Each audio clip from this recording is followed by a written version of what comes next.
Now from the studios of WFNC and WAAV, the man, the legend, the one who drives you crazy, Curtis Wright on the beat.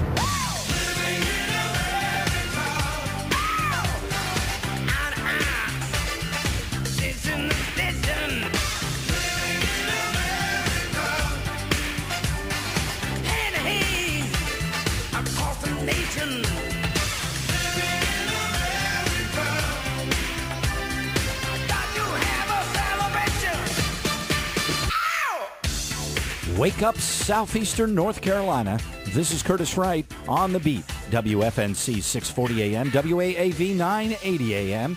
Hour number 3, it's 8:10. Follow us online, curtiswrightonline.com, and in real time on Facebook and Twitter with 5,500 or more of our closest friends, neighbors, and patriots. From the time she has been a candidate to the U.S. Congress from the 2nd District, all the way through her service until today, she has kept her word to be available. And I want to say thank you to her as we open up our interview this morning.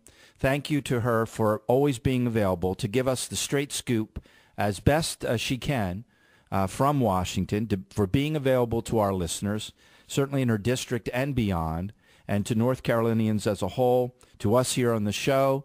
And we wish her the merriest of Christmas, her and her family, and a successful new year, and thank her for her service. On the phone with us from Washington, Congresswoman Renee Ellmers. Good morning and Merry Christmas. Good morning. Merry Christmas to you and all of your listeners. You know, there again, I was just listening to that, and, you know, it's me that's honored to be here serving the people of North Carolina, you know, trying so hard to fix these problems we're facing. You said in your press release, I was elected to fight for sustainable policies, not short-term ruse. President Obama and Senator Reid are more concerned about their holiday vacations than doing what is right for the American people. Mm-hmm. And today I have promoted you being here on the show to help us understand what the heck is going on, what's been presented and what has not been presented. And you're right in the middle of the fight because, folks, if you haven't heard, also Congresswoman Renee Ellmers has been appointed to the Joint Conference Committee. That's in the wake of the vote out of the House now to call for a conference between the Senate and the House on coming up with a solution here. Right, and that is exactly what we're looking for. And one of the reasons that I really wanted to be on this, you know, part of this committee, this conference, is because we all agree on the same thing, which is, and the one thing that I can tell you we agree on is that we do feel that we should extend the payroll tax holiday for the American people who are working and getting that paycheck. Why? Not because it's a long-term solution to tax policy, but because in our economy right now, we simply have to make sure that folks have as much money in their pockets as they can get. So that's the thing that we all agree on. That's what we need to come to the table. That's why we're calling on the president. Have Harry Reid and Nancy Pelosi appoint conferees to the conference so that we can sit down at the table, we can get this done, and then, you know, we can give reassurances to the American people that their holiday and their new year is going to be good. You know, there is a lot of facts that are missing from this. And you know I'm a nurse, and you can't make good health care decisions if you don't know the facts. Mm-hmm. Number one, we passed a bill last week in the House of Representatives with bipartisan support, which extended the payroll tax holiday for a year. And those very same Democrats who are coming out and attacking us for not passing what they call the Senate bill are the ones who voted no. All but 10 Democrats voted no on that. It went to the Senate. The Senate didn't vote on it. What they did was they gutted it, they amended it, and they sent it back to us with 2 months worth of payroll holiday, which is about the equivalent of $160 to the average American. Now we're talking about $1,000. Now, so the one point is you voted on a 1-year tax holiday extension. Now, that's the one point in it that most people are focusing on. Now, I do need you to help me with something. Sure.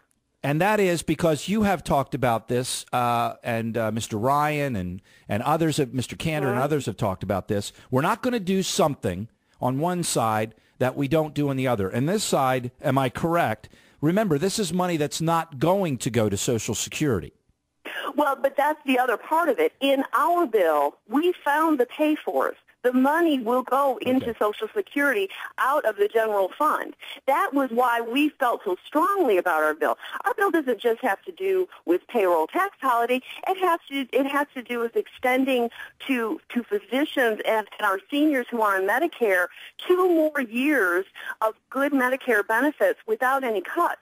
We have sustainable policy in our bill. What happened was when it went over to the Senate said, this is the Senate that hasn't passed a budget in over 950 days. Yeah. This is the same Senate, Democrats and Republicans, who cannot work together for any decisions, and they send it back. They said, you know what, let's just extend it for 2 months and we'll deal with it in the new year. Well, that is not the way we want. That is not good policy. We can't fix in the new year the problems of today.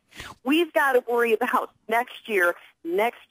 That's why we're fighting so hard to get those conferees to the table so that we can iron this out. So what you're saying, I mean, because this is the part I'm fuzzy on, and I don't know how to explain it to listeners. So you're going to extend those positive things, but they're going to be paid for how? Through cuts? Well, basically, there are things in Obamacare, pay-fors in Obamacare that we took out. And see, this is probably the reason the Senate didn't vote on our bill. They didn't. They're accusing us of not voting on the Senate bill, and yet the Senate didn't vote on our bill, which we sent over to them. They gutted it, they amended, and they sent it back. So the point is that what we had in there were pay-fors. Were reforms for an unemployment extension. Unemployment, we cut back to 59 weeks. Right. We put things in there like mandatory drug tests. All of these things that are good policy so that we can fix the problem, so that as we move down the road, we're not just looking at payroll tax cuts. We're looking at good, sustainable policy to save the American people money. And when you say sustainable, that really means comprehensive, much more comprehensive as well. Well, basically, ours was, again, filled with a lot of the issues, including Keystone. The president has put Keystone off for another year, saying let's not work on that pipeline. That's 20,000 immediate jobs right there, and then a couple 100,000 indirect jobs that come out of it. He is the one that has said America can't wait for jobs, and yet he is stalling the ability for the Keystone Pipeline to. Congresswoman, I've got to go to a hard break. I hope you can stay for 1 or 2 or 3 more minutes to close your thoughts here with the listeners. I hope you can. I've got to be right back. I'm Curtis Wright on The Beat. Stay with us. There's lots more to talk about. This is The Beat with Curtis Wright on 980 The Wave and 640 WFNC.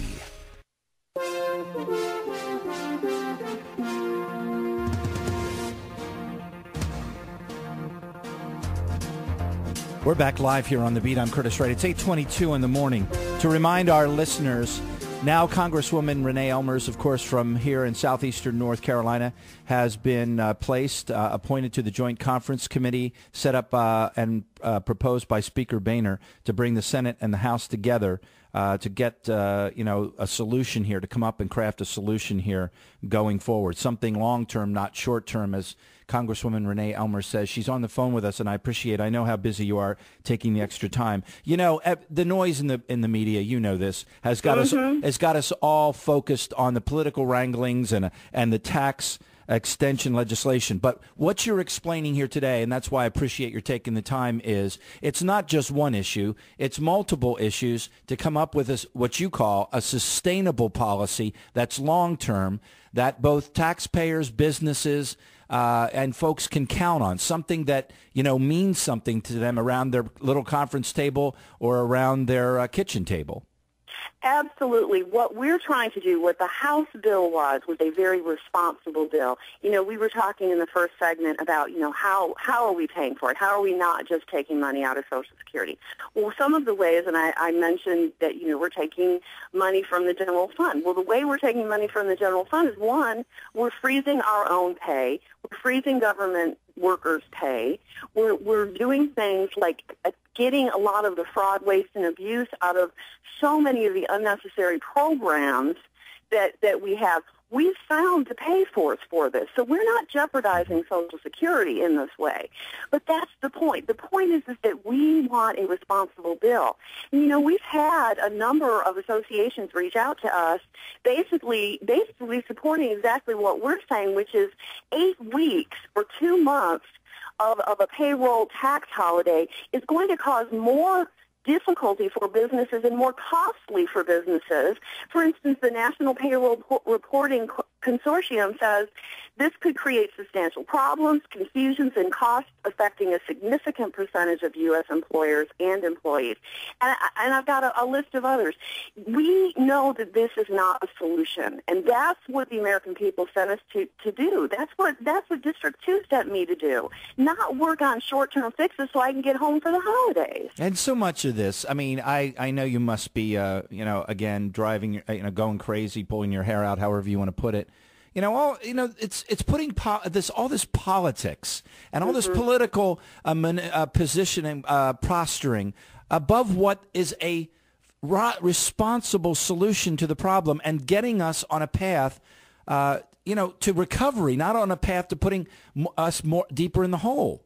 Exactly. And that's the frustrating part for me, whether I'm a talk show host or just a citizen. It's just I'm tired of this. I hear you, and I know your listeners feel the same way. And that is one of the big frustrations that we face, because unfortunately, in the media they have a one-liner there that'll say, something about how the House of Representatives doesn't pass the Senate unemployment tax holiday, when in fact it was generated in the House of Representatives.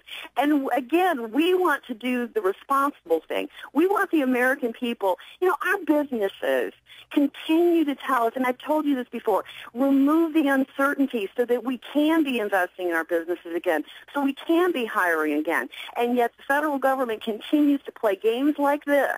And play politics. Well, that's the hypocrisy in all this. Now, I mean, not only in what you've just laid out there, because it is hypocrisy from the president to Mr. Reid and others in the Democratic leadership. It's hypocrisy. Because if you truly care or want to achieve the things you say you want to achieve, then you would be supporting these ideas. Now, go further, because we're dealing with this back home. This governor who will not allow us to move forward with exploring and exploiting our own energy resources, and we're going to be the one left holding the bag while Virginia and South Carolina eat our lunch. It's the same thing with this pipeline. I don't get it. I don't get it at all. Absolutely, and that is why the House Republicans are fighting so hard for Keystone. And me, personally, it doesn't affect our area, but what it will affect is policy moving forward. We have natural resources in North Carolina that can be job creation. I mean, that can be money in people's pockets. I mean, we can turn this around from politics to prosperity in no time at all, and yet, what are we doing? The president is posturing to the far left environmentalists who will not allow this pipeline to go through. And this is standing in the way of immediate jobs. And I see that as the future for North Carolina as well if we don't stand tough on this issue. And that's why we put it in this bill. And if I'm mischaracterizing, please correct me, but there's two issues you just mentioned. One, first of all, it's real jobs. It's not government stimulus short-term jobs. Right. Secondly, it's a long-term industry stimulator. It can mean a lot for our energy independence. But there's something more sinister behind the scenes that we have to address, and that is they're telling us on the wire that if we don't go ahead and move quickly soon on this, China's going to step in and others are going to step in, and we're going to lose this opportunity. Is that true? Absolutely. And that is exactly why, that is another reason we can't go 2 months into the new year, because Canada has got to have someone to refine the oil that is going to come down that pipeline. And if we don't act, and we don't act now, China is going to be the country that they give it to. And that will only increase our energy costs. That will only elongate our energy independence. I mean, we need to be energy independent. We have the resources right here. We can. This is such a win for America, and yet again, the president is going to stand in the way of it and allow this rhetoric, political rhetoric, to stand in the way of prosperity for the American people when he himself has been up there saying we have to create jobs. Congresswoman Renee Ellmers, now appointed to that conference committee. As always, you know, you have an open line here, and we'll stay in touch with your staff. Thanks today for taking the time. It's important that we understand what's going on, and thanks for fighting for us in North Carolina. And Merry Christmas to your family and yourself, and a Happy New Year as well. Thank you, and Merry Christmas and Happy New Year to everyone. God bless, and I'm going to keep fighting for you. I'll be right back. I'm Curtis Wright on The Beat. We have lots more to talk about. Our phone lines will be open at 800-592-9228. This is The Beat with Curtis Wright on 980 The Wave and 640 WFNC.